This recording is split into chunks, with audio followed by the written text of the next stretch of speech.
आप देख रहे हैं डार्क फाइल्स। डार्क फाइल्स में आज की कहानी हमारे साथ शेयर की है कौशिक जी ने, जो कि वेस्ट बंगाल शक्तिगढ़ के रहने वाले हैं। तो चलिए पढ़ते हैं आज की इस कहानी की ओर।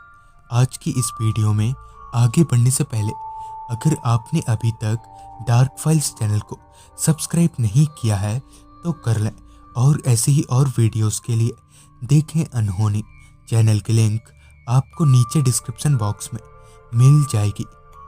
कौशिक जी बताते हैं कि बात आज से करीबन 18 से 20 साल पुरानी है, जो कि मेरे चाचा जी के साथ घटी थी।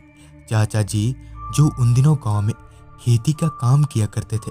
उस वक्त चाचा जी इस काम में नए थे, यानी उन्होंने और पापा ने मिलकर एक खेत खरीदा था और दोनों मिलकर वही खेती किया करते थे। ये उस वक्त की बात है जब चाचा जी और पापा दोनों मिलकर रात को खेतों में पानी लगाने जाया करते थे।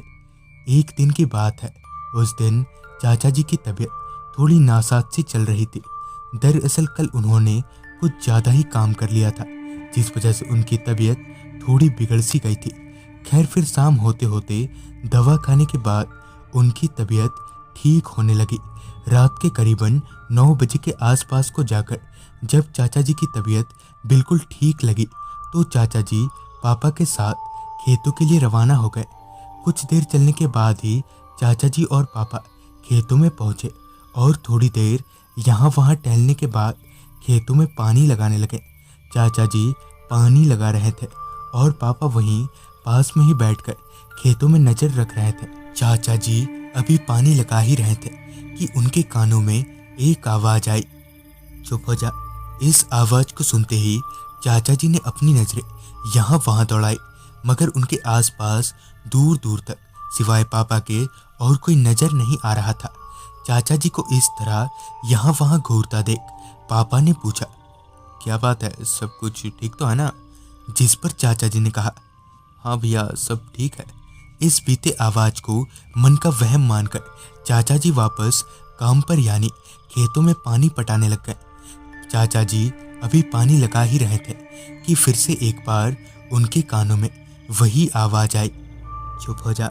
उसी आवाज को दोबारा सुनकर चाचा जी समझ गए कि ये उनका वहम नहीं बल्कि हकीकत है। चाचा जी ने पापा की तरफ पलटते हुए कहा, भैया आपको कोई आवाज आ रही है क्या? जिस पर पापा ने कहा, नहीं तो कैसी आवाज? चाचा जी को इस तरह परेशान होता देख पापा ने उनके पास आते हुए कहा, मुझे लगता है तेरी तबीयत खराब हो गई है, एक काम कर तू घर चला जा, मैं हूँ यहाँ पर। पापा की इस बात पर हामी भरते हुए चाचा जी घर आ गए और पानी पीकर सो गए। अगले दिन सुबह पापा चाचा जी के कमरे में गए और उनसे पूछते हुए कहा, अब कैसी है तेरी तबीयत? जिस पर चाचा जी ने कहा, अब सही लग रहा है थोड़ा। उस शाम को चाचा जी ने चाय पिया और थोड़ा सो गए। रात के करीबन 9:45 बजे के आसपास चाचा जी और पापा घर से खेतों के लिए रवाना हुए। वहां पहुंचकर पापा खेतों में पानी लगाने लगे और चाचा जी वहीं बगल में बैठकर देखने लगे।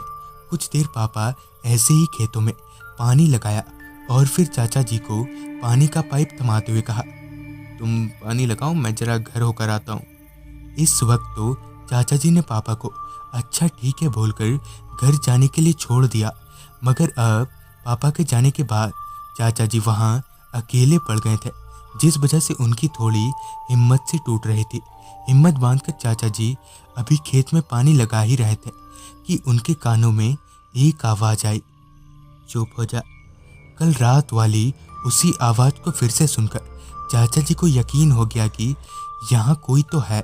लिहाजन चाचा जी ने पानी का पाइप वहीं फेंका और उस आवाज का पीछा करने लगे। वो आवाज लगातार चाचा जी के कानों में आई जा रही थी।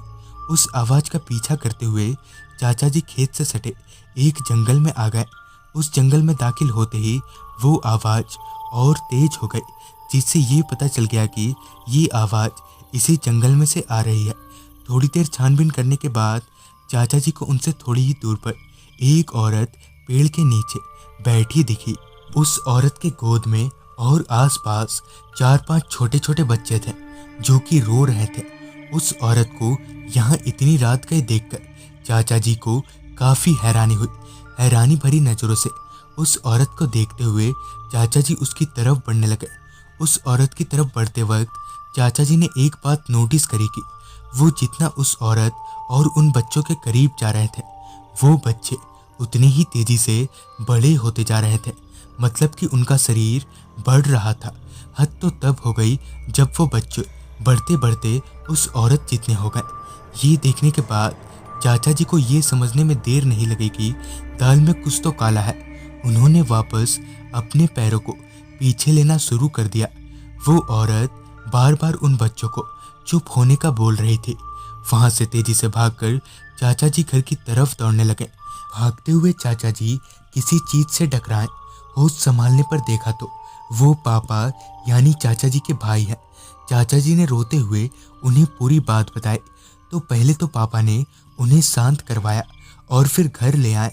कुछ दिनों बाद गांव के पुराने लोगों से पता चला कि वो जंगल पहले बच्चों का एक शमशान हुआ करता था, जहां छोटे बच्चों को मरने के बाद ना जलाकर उन्हें गाड़ दिया जाता था।